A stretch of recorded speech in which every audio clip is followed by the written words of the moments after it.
Hello everyone, welcome back to मेरा study. देखिए, आज से हम लोग रिवीजन सीरीज स्टार्ट कर रहे हैं। हर सब्जेक्ट का हम लोग रिवीजन करेंगे और आज हम लोग स्टार्ट कर रहे हैं फ्लूइड मैकेनिक्स। ठीक है, फ्लूइड मैकेनिक्स। तो हम लोग देखते हैं सबसे पहले ये जो रिवीजन है ये किस किस एग्जाम के लिए यूजफुल रहेगा। तो सबसे पहले तो आपका गेट एंड एएससी के लिए तो यूजफुल रहेगा ही, क्योंकि इसमें कंसेप्ट के साथ साथ हम लोग फार्मूला भी रिवीजन कर लेंगे। उसके बाद हम लोग बात करें एई और जेई एग्जाम का। तो देखिए, एई और जेई एग्जाम में जो है वो थ्योरी भर भर के पूछा जाता है, तो डेफिनेटली इस एग्जाम के लिए भी ये रेलिवेंट होगा। अब देखते हैं कि हम लोग तो ये रिवीजन करेंगे वो कैसे करेंगे। देखिए, सबसे पहले तो डिस्कस करेंगे कि व्हाट यानी कि क्या होता है। उसके बाद डिस्कस करेंगे कि हाँ वो चीज़ कैसे होता है या फिर क्यों होता है। ठीक है, तो ये दो चीज़ पे ही फोकस रहेगा इस पूरा रिवीजन में। तो सबसे पहला सब्जेक्ट हमने जो पकड़ा है वो है फ्लूइड मैकेनिक्स। फ्लूइड मैकेनिक्स में हम लोग सबसे पहले यहीं से स्टार्ट करते हैं कि फ्लूइड किसको कहते हैं। तो फ्लूइड कहते हैं, fluid is a substance which deforms continuously under the action of shear force, under the action of shear force. Shear force के अंडर जो कंटिन्यूसली डिफॉर्म करता रहे हम लोग उसी को फ्लूइड कहते हैं। एग्जाम्पल में तो दो ही, लिक्विड एंड गैस, ये हो गया हम लोग का फ्लूइड, क्योंकि ये फ्लो करता है। इसके बाद जो एक मेन पॉइंट है इसमें वो ये कि as long as there is a shear force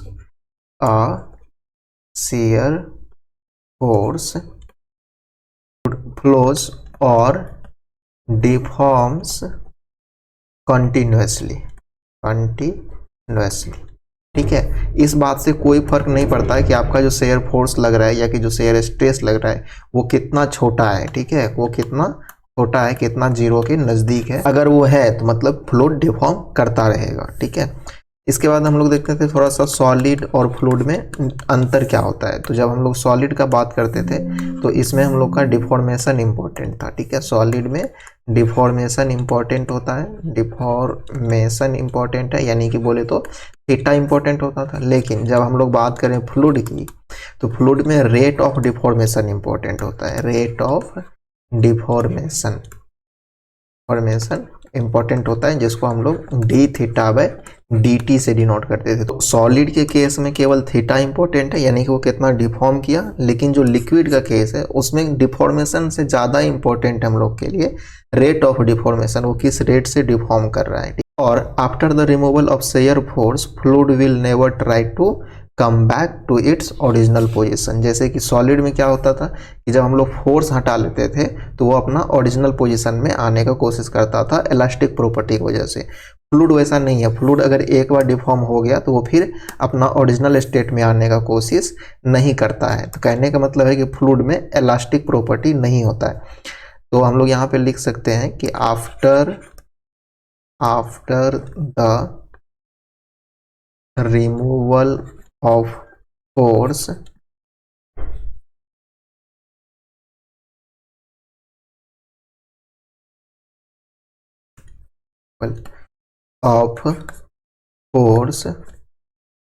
fluid never try to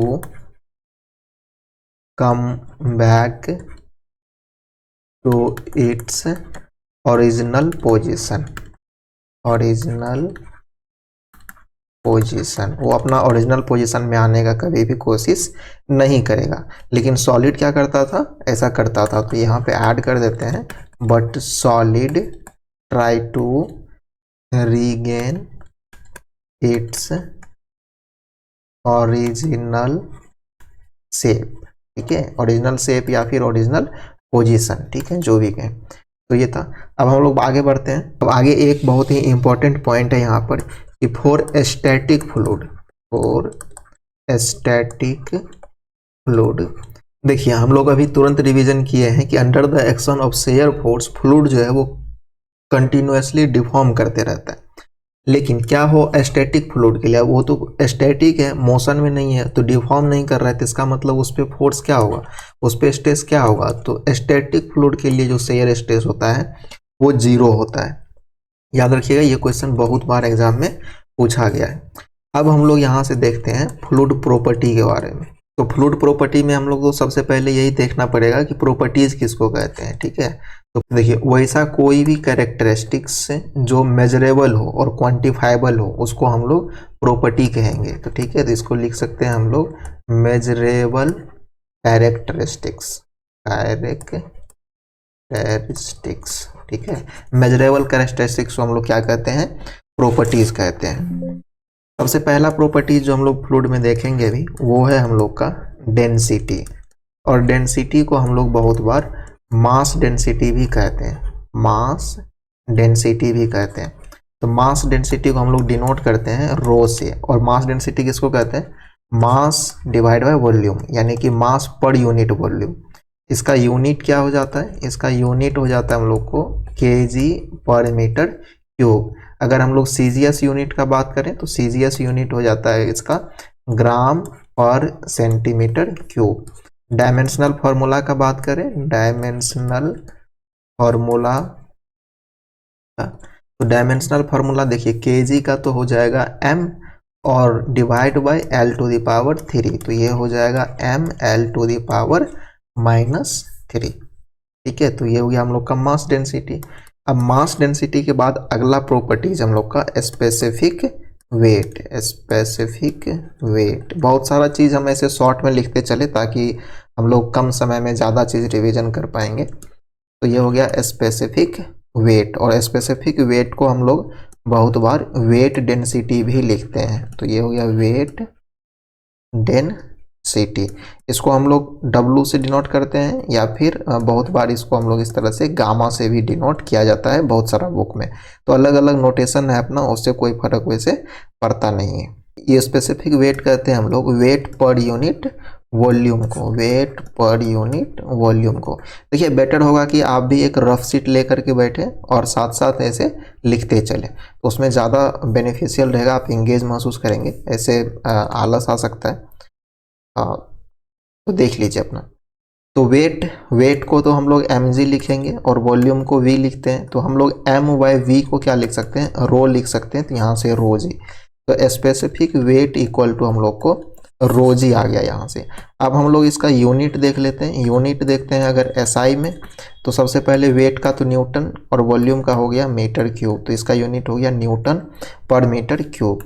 अगर CGS यूनिट देखिए, CGS यूनिट हो जाएगा इसका न्यूटन के जगह पे हो जाएगा डाइन और मीटर क्यूब की जगह पे सेंटीमीटर क्यूब।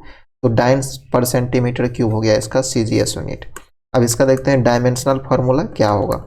देखिए, डायमेंशनल फार्मूला ऊपर में क्या है, वेट क्या है करेगा फोर्स, तो इसका डायमेंशनल फार्मूला होता है mLT टू द पावर -2। नीचे है मीटर का क्यूब, तो ये हो जाएगा L का क्यूब। एक L तो यहाँ से कट जाएगा तो 2 बचेगा, तो इसका डायमेंशनल फार्मूला हो जाएगा mL to the power -2 and T to the power -2। ये हो गया इसका डायमेंशनल फार्मूला। डायमेंशनल फार्मूला बहुत सारा एग्जाम में हूबहू पूछ दिया जाता है, तो इसको याद रखिएगा। और याद रखने से तो ज़्यादा बेटर है कि आप कैलकुलेट करना सीख जाइए। अगर आपको छोटा छोटा वैल्यू है सबका पता है तो उतना दिमाग पे जोर डालने का कोई ज़रूरत नहीं है। ये दिमाग का भी एक कैपेसिटी है, दूसरा चीज़ के लिए बचा के रखिए। अब देखते हैं कि स्पेसिफिक वेट जो है वो किस किस चीज़ पे डिपेंड करता है। तो हम लोग देखें कि स्पेसिफिक वेट में रो भी है और जी भी है। तो ये जो रो है हमारा, ये टेम्परेचर पे भी डिपेंड करता है और प्रेशर पे भी डिपेंड करता है। और जी जो है वो लोकेशन पे डिपेंड करता है। लोकेशन यानी कि अलग अलग जगह पे जी अलग अलग होता है, जैसे धरती के लिए कुछ और, चांद के लिए कुछ और धरती पर ही देखें तो पोल के लिए कुछ और, सरफेस के लिए कुछ और, धरती से ऊपर जाओ तो कुछ और, नीचे जाओ तो कुछ और, यानी कि जी चेंज करते रहता है। इसका मतलब है कि जी का वैल्यू जब चेंज करेगा तो स्पेसिफिक वेट का भी वैल्यू चेंज करेगा। तो हम लोग यहाँ से कह सकते हैं कि स्पेसिफिक वेट जो है वो फंक्शन है किसका, टेम्परेचर का, प्रेशर का और लोकेशन का। ठीक है, ये सब चीज़ें चेंज होने से स्पेसिफिक वेट चेंज होता है।